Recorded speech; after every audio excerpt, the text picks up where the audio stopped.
अगर मैंने उस रात उसे बचाया होता तो शायद आज मैं जिंदा होता। हाँ दोस्तों, मैं मर चुका हूं।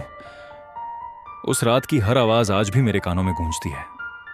बारिश की बूंदें, बाइक के ब्रेक की चीख और मेरे दोस्त राहुल की आखिरी चीख। उस रात बारिश बहुत तेज हो रही थी, आसमान में बिजली चमक रही थी और सड़क पूरी तरह गीली और फिसलन भरी थी।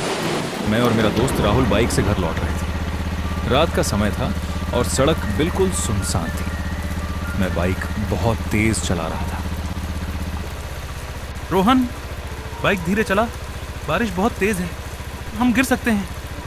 लेकिन मैंने उसकी बात को मजाक समझकर अनसुना कर दिया। मैं और तेज बाइक चलाने लगा। तभी सामने एक तेज मोड़ आया। मैंने ब्रेक लगाने की कोशिश की, लेकिन बाइक का टायर फिसल गया और अगले ही पल धड़ाम, हम दोनों सड़क पर जा गिरे। मेरे कानों में सिर्फ बारिश की आवाज गूंज रही थी। मैं किसी तरह उठकर खड़ा हुआ। फिर मैंने राहुल को देखा और मेरी रूह कांप गई। उसका सिर बुरी तरह फट चुका था, पूरा शरीर खून से लथपथ था। बारिश का पानी उसके खून को सड़क पर बहा रहा था। वो दर्द से तड़प रहा था। रोहन, प्लीज मुझे बचा ले, मैं मरना नहीं चाहता। उस समय मुझे उसकी मदद करनी चाहिए थी, मुझे एम्बुलेंस बुलानी चाहिए थी, लेकिन मैं डर गया था। इतना डर गया कि अपने ही दोस्त को मरने के लिए छोड़कर भाग गया। रोहन, मत जा प्लीज। लेकिन मैं नहीं रुका और वही मेरी जिंदगी की सबसे बड़ी गलती थी।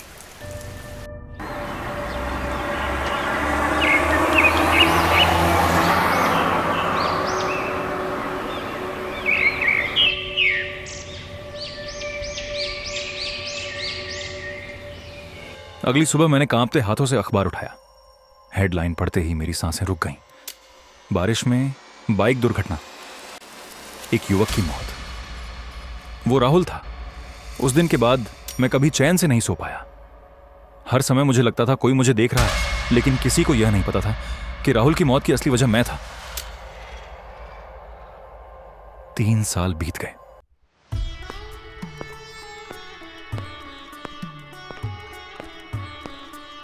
रोहन बेटा, खाना खा ले। हाँ मम्मी, आता हूं। थोड़ी देर बाद पापा बोले, कल तेरे मामा की शादी है, हम आज ही निकल रहे हैं। तू कल सीधे शादी में आ जाना, घर को पूरी तरह खाली नहीं छोड़ सकते। ठीक है पापा। मुझे बिल्कुल अंदाजा नहीं था कि वो मेरी जिंदगी की आखिरी रात होने वाली है। रात हो चुकी थी। बाहर फिर से तेज बारिश शुरू हो गई थी।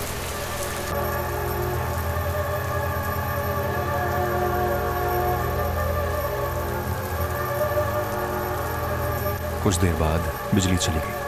पूरा घर अंधेरे में डूब गया। हवा की आवाज, खिड़कियों का हिलना और बारिश की टपटप, सब कुछ बहुत डरावना लग रहा था। मैं डर को नजरअंदाज करके सोने चला गया।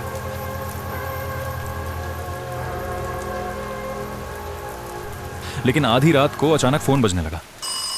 ट्रिन ट्रिन। मैंने फोन उठाया। हेलो, कौन?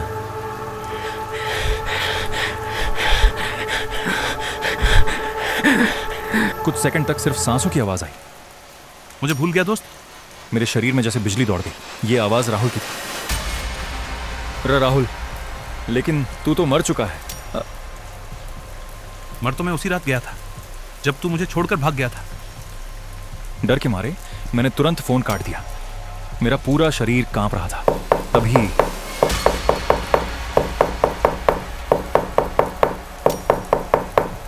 थक थक थक किसी ने दरवाजा जोर जोर से खटखटाना शुरू कर दिया। दरवाजा खोल रोहन, मैं हूं तेरा दोस्त। मेरे पैर कांप रहे थे, फिर भी मैं धीरे धीरे दरवाजे तक गया।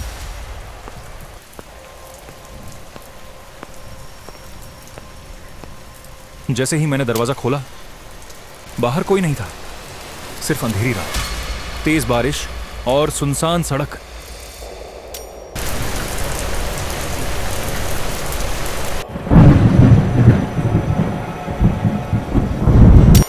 मैंने तुरंत दरवाजा बंद कर दिया, लेकिन अब बहुत देर हो चुकी थी क्योंकि वो घर के अंदर आ चुका था। मैं डर भूलने के लिए मोबाइल में वीडियो देखने लगा। तभी व्हाट्सएप पर एक मैसेज आया। क्या रे, अभी तक सोया नहीं? मैंने नंबर देखा और मेरे होश उड़ गए। वो राहुल का नंबर था। तभी बाहर से किसी ने धीरे से मेरा नाम लिया, रोहन। मेरा दिल जोर जोर से धड़कने लगा।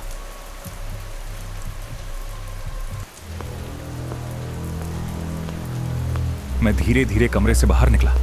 पूरा घर अंधेरे में डूबा हुआ था।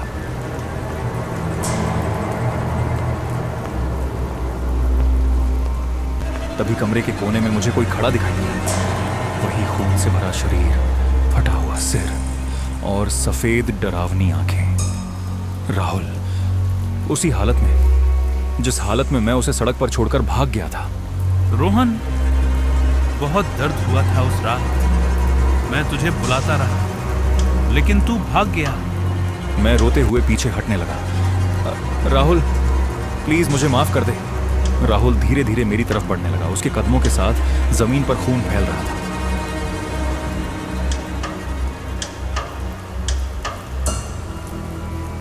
अचानक घर की सारी लाइट्स जलने बुझने लगी और अगले ही पल राहुल मेरे बिल्कुल सामने था।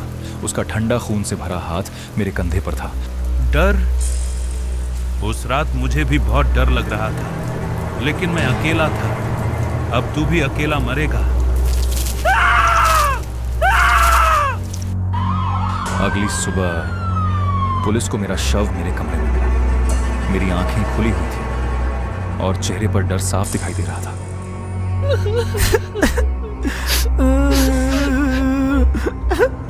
लेकिन सबसे डरावनी बात यह थी, मेरे कमरे की दीवार पर खून से लिखा था, दोस्ती में धोखा मौत से भी ज्यादा डरावना होता है। और कहते हैं आज भी बारिश वाली रातों में उस घर से दो दोस्तों की आवाजें आती हैं। एक मदद मांगता है